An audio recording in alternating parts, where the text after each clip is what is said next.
Three African nations just built their bank, without the IMF, without France, and without asking anyone. No loans, no permission, they're building systems that make daily life function without begging. But make no mistake, this wasn't just about internal frustration. There was a trigger. When France pulled out its troops, when sanctions were slapped on them, when aid was frozen as punishment for rejecting democratic norms, that's when the mask fell. That's when these nations realized that friendship with the West was conditional, that the moment they stopped obeying, the help stopped coming. And at that moment, a question emerged that changed everything. If they can cut us off this easily, were we ever truly sovereign?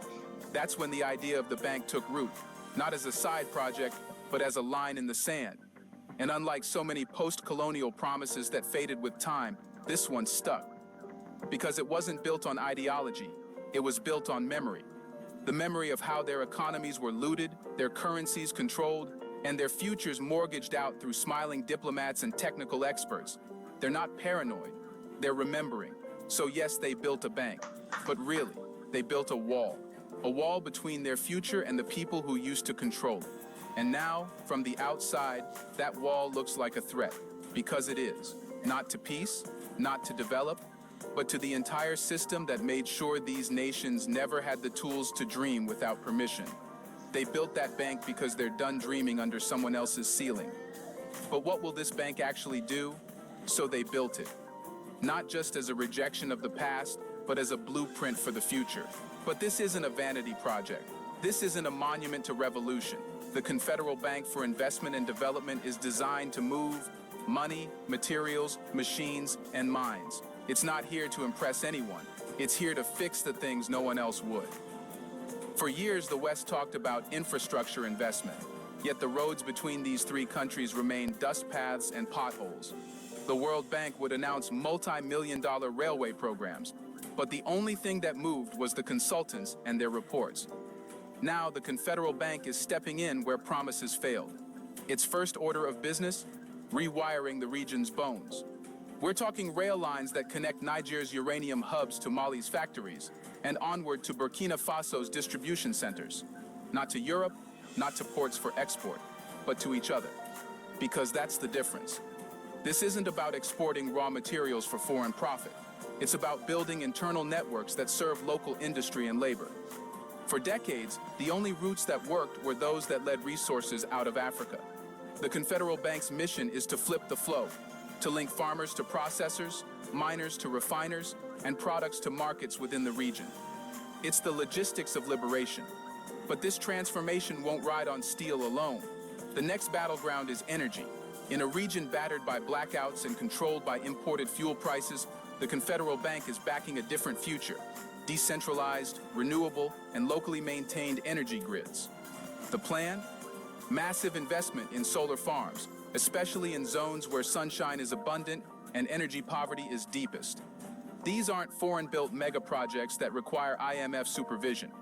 These are community-powered microgrids, financed by people who live in the region. Because when the lights stay on, schools stay open. Clinics run refrigerators. Local businesses stop depending on diesel. And just like that, development becomes real. But energy is only one link in the chain. Food is the other. The Confederal Bank is preparing a major push into agriculture and food processing.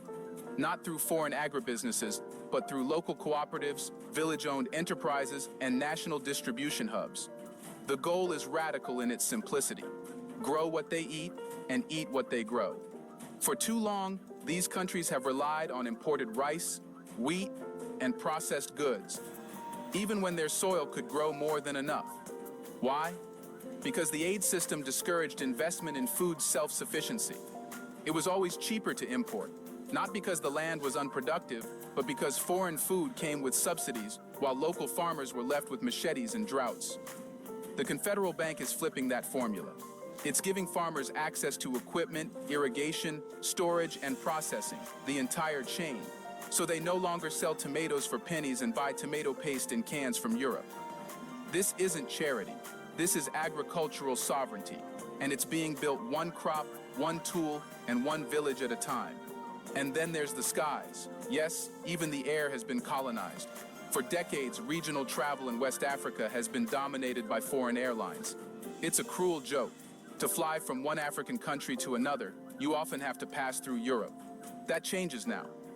The Confederal Bank is laying the groundwork for a regional airline, one that connects Bamako to Niamey to Ouagadougou directly, without layovers, without visa barriers, and without price gouging from legacy carriers. The plan is to create an air corridor that facilitates trade, education, and tourism within the region, something no foreign investor ever found profitable, but which is essential to regional integration. But it goes deeper, because integration isn't just about movement, it's about trust. And money has never trusted African borders.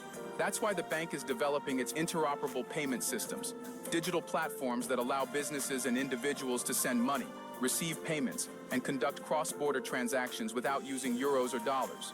No more relying on the CFA system backed by France. No more high fees for simply wiring funds from Mali to Niger. The Confederal Bank is clearing the path for real trade, unchained from colonial currency regimes. And let's be clear, this bank isn't run by idealists, it's run by strategists. Every loan, every project, and every investment will be done with risk management, long-term return, and national priorities in mind. They've watched the debt traps, they've read the small print, and they've learned that free money usually comes with invisible handcuffs. That's why they're setting the terms this time. No, they don't have billions, not yet, but what they do have is intent, sharp, coordinated, and self-funded. Every dollar invested is aimed at solving the kind of problems no foreign partner ever prioritized. Because when your hands are on the wheel, you drive toward different destinations. This is not about catching up to the West. It's about building what the West never intended to give them. You could look at the Confederal Bank and see numbers, capital reserves, project budgets, financial statements. But that's only if you're thinking like an economist. Look again, and you'll realize it's not built like a bank at all. It's built like a fortress, a network, a spine, because behind the paperwork and loan programs lies a much bolder ambition: unification, not just for money, but for purpose, of politics, of policy, of people. This isn't just about development. It's about locking three nations into a shared destiny that no outsider can divide again. For decades, the story of Africa has been disunity, manufactured disunity. The borders, the languages, the currencies, and even the time zones were drawn and decided to ensure one thing: fragmentation. Countries that share rivers don't share railroads. Nations that speak the same tongue trade in foreign ones. Neighbors who should build together often find themselves bound to different donors, obeying different creditors, and answering to different priorities. That wasn't a mistake. That was a design. One that kept West Africans dependent, not only on foreign capital, but also on each other's weakness. The Confederal Bank is blowing a hole through that wall. By tying their economies together through real investment, not treaties, not talk shops, Burkina Faso, Mali, and Niger are welding their futures to one another. Not through a handshake, but through concrete fiber optic cables, joint ventures, and sovereign digital systems. This bank doesn't just lend to countries, it lends to a bloc, and that matters. Because once you align your development plans, your energy grids, your transport systems, and your food networks, you are no longer three vulnerable states. You are one coordinated entity. That's the core logic of the Alliance of Sahel States, AES, and the Confederal Bank is its financial engine.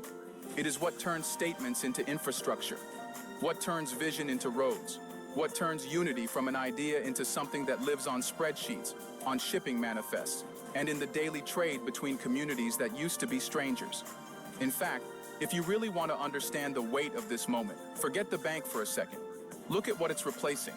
In the past, regional integration meant ECOWAS. On paper, it looked like a strong West African bloc. In practice, it was paralyzed, dominated by larger economies like Nigeria, aligned with Western policies, and built around a colonial currency still pegged to the euro. For years, smaller countries had to beg ECOWAS for flexibility and were given bureaucracy in return. But when the military governments of the Sahel started making decisions the West didn't like, removing foreign troops, rejecting unfair contracts, calling out hypocrisy, ECOWAS didn't act like a brotherhood. It acted like a policeman. Suspensions, sanctions, closed borders, isolation. So when the Sahel broke off and created the AES, they weren't walking away from unity. They were redefining it. They weren't rejecting integration. They were building it on new terms. And now, with the Confederal Bank at its core, the AES isn't just a political alliance. It's a working machine. One with a budget, a currency strategy, and shared economic laws already in the pipeline. They're drafting customs agreements. They're developing joint procurement programs. They're proposing a common market for key goods and services, all backed, coordinated, and executed through the bank. And here's where it gets even more powerful, because unity isn't just a strategy. It's also a shield. Individually, these countries were vulnerable to coup, to sanctions, to economic sabotage. But united, they are much harder to pressure, much harder to isolate. No more single points of failure. No more exploiting one nation's weakness to destabilize the others. When Burkina Faso was cut off from aid, Mali stepped in. When Niger faced sanctions, its AES partners offered alternative trade routes. And now, with a regional bank, they don't have to explain themselves to hostile lenders. They don't have to restructure their economies every time a Western agency shifts its criteria for governance. They've created a closed loop, not one of secrecy, but of self-determination. And the bank is the entry point. If you want access to opportunities, to funding, to markets inside this bloc, you follow the rules set by the AES. Not Washington, not Paris, not Brussels. It's a reversal of roles. For the first time, African nations are laying down the framework, and others must decide whether to join on their terms. That's not just a policy change. That's a change in posture. This is what makes the Confederal Bank more than a financial institution. It's a political instrument, a new kind of tool in Africa's hands, not for reaction, but for assertion, for designing reality, not just responding to it. And it's already sparking questions far beyond the Sahel. What happens when Guinea asks to join the AES? When Chad seeks funding from the Confederal Bank? When the AU watches a small alliance do what it couldn't in decades? This isn't a local experiment anymore. It's a continental prototype. And it's working. Do you think that now anyone can stop African nations from getting true independence? Let us know in the comments section. Do you still believe in the myth that Africa needs help? Do you want to watch more videos like this one?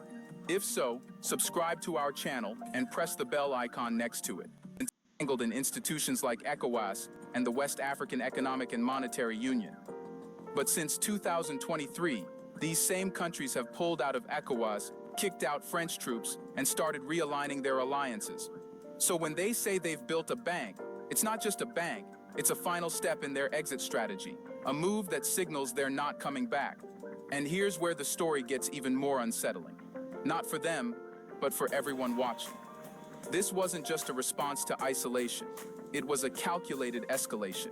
After being sanctioned, politically frozen out, and economically squeezed, these nations did something that's rarely done in international politics.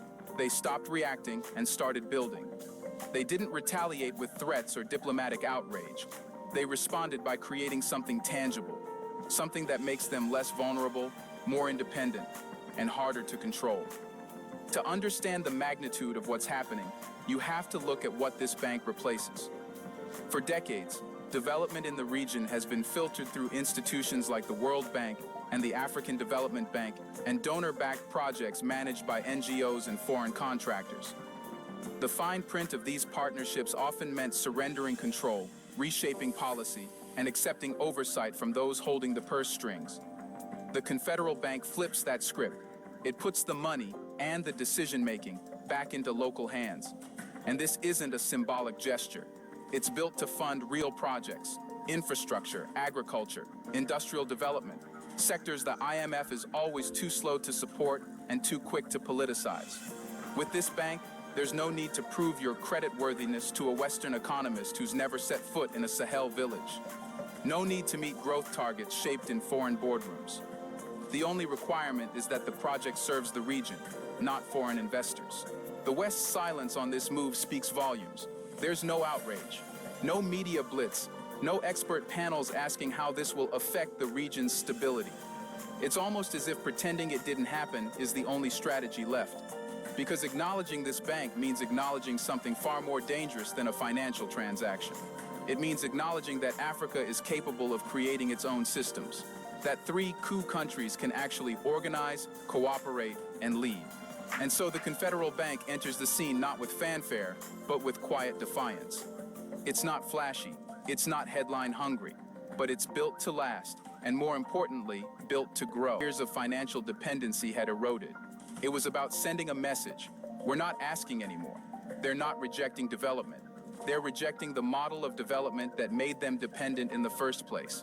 But there's another layer to this rebellion, one that goes deeper than economics.